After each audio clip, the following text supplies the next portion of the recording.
Good morning student. मैं प्रीति गुप्ता, आपकी हिंदी अध्यापिका। आज आपको समास के बारे में समझाऊंगी। समास क्या है देखेंगे हम। समास परस्पर संबंध रखने वाले दो या दो से अधिक शब्द मिलकर जब एक नया सार्थक शब्द बनाते हैं तब उस विकार रहित मेल को समास कहते हैं। विकार कहते हैं जिसमें परिवर्तन रहित ना हो, ठीक है, जिसमें परिवर्तन ना हो उस मेल को समास कहते हैं। सार्थक होता है जिसका कोई एक निश्चित अर्थ निकलता हो। परिभाषा देखेंगे। समास का शाब्दिक अर्थ है संक्षेप। इस प्रकार दो या दो से अधिक शब्दों से बना नया सार्थक शब्द ही समास कहलाता है। दो या दो से अधिक शब्दों से बना एक नया सार्थक शब्द ही समास कहलाता है। समास के भेद। हिंदी में समास के 6 भेद माने गए हैं। नंबर 1 अव्ययी भाव समास, नंबर 2 तत्पुरुष समास, नंबर 3 कर्मधारय समास, नंबर 4 बहुवीर्य समास, नंबर 5 द्विगु समास, नंबर 6 द्वंद्व समास। सबसे पहले हम देखेंगे समास अव्ययी भाव समास।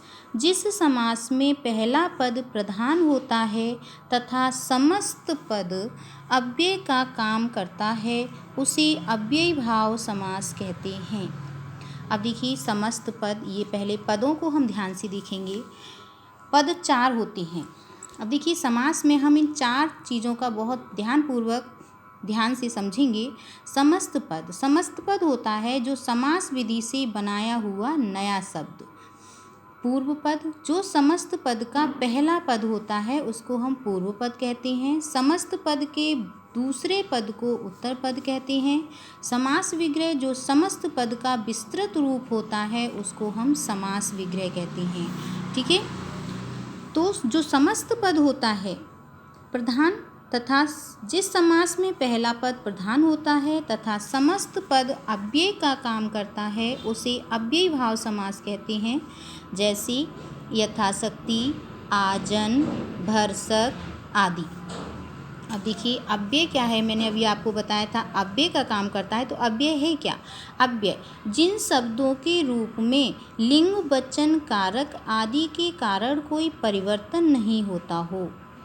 जिन शब्दों में लिंग, वचन, कारक आदि के कारण कोई भी परिवर्तन नहीं होता हो, जैसे इसलिए, अतः, जब। अब देखिए अव्यय, जैसे लिंग हम ले लेते हैं राधा, स्त्रीलिंग। राधा बीमार थी इसलिए स्कूल नहीं गई। अब देखिए यहाँ पर हम राधा की जगह राम कर लें। राम बीमार था इसलिए स्कूल नहीं गया। तो इसलिए में तो कोई भी अंतर नहीं आया, ठीक है। तो यहाँ पर अव्यय क्या है? वह शब्द जिसमें लिंग, वचन, कारक के कारण कोई भी परिवर्तन ना हो, ठीक है। तो अव्ययी भाव समास जिसमें पहला पद अव्यय होता है, अव्यय का काम करता है। अव्ययी भाव समास के कुछ उदाहरण निम्नलिखित हैं। समस्त पद, समास विग्रह। समस्त पद मैंने आपको बताया था समास विधि से बनाया गया नया पद समास विग्रह कहते हैं, जो समस्त पद का विस्तृत रूप होता है, ठीक है। यथाशक्ति, शक्ति के अनुसार। यथाविधि, विधि के अनुसार। आजीवन, जीवन पर्यंत। यथाशीघ्र, जितना शीघ्र हो। अब देखो इसमें कुछ याद करने वाली बात है। अव्ययी भाव समास में बहुत ही ध्यान देने वाली बात कुछ ये है, जो मैंने विशेष लिख दिया है आपको।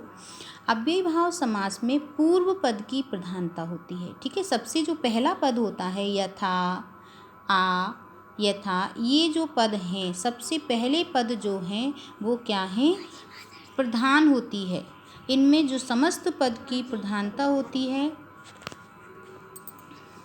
समस्त पद अव्यय की भांति कार्य करता है, ठीक है। जैसे यथाशीघ्र, राम यथाशीघ्र आओ, राधा यथाशीघ्र आओ। इनमें कोई भी परिवर्तन नहीं हो रहा है लिंग, वचन, कारक के अनुसार। अव्ययी भाव समास में पहला पद यथा, प्रति, आ, यावत, हर में से कोई एक होता है। अव्ययी भाव समास में जो पहला पद होता है वो या तो यथा होगा, प्रति होगा, आ होगा, यावत होगा या हर होगा, ठीक है। इनमें से ही कोई एक होता है। इन पदों से प्रारंभ होने वाले शब्द प्रायः अव्ययी भाव समास होते हैं। ठीक है, अव्ययी भाव समास मोस्टली जो होते हैं वो कैसे होते हैं, जिनमें पहला पद या तो यथा आ जाए, प्रति आ जाए, आ, यावत, हर आदि हों। ठीक है, द्विरुक्त, द्विरुक्त का मतलब होता है पुनरुक्त शब्द जो होते हैं। ठीक है, पुनरुक्त जो एक साथ ही दो दो बार, तीन तीन बार प्रयोग किए जाते हैं। द्विरुक्त शब्द भी प्रायः अव्ययी भाव होते हैं, जैसे घर घर, पल पल आदि। समझ में आ गया अव्ययी भाव समास। आप इस वीडियो को बहुत ध्यान से देखें, पढ़ें और उसे अपनी नोटबुक में लिखें।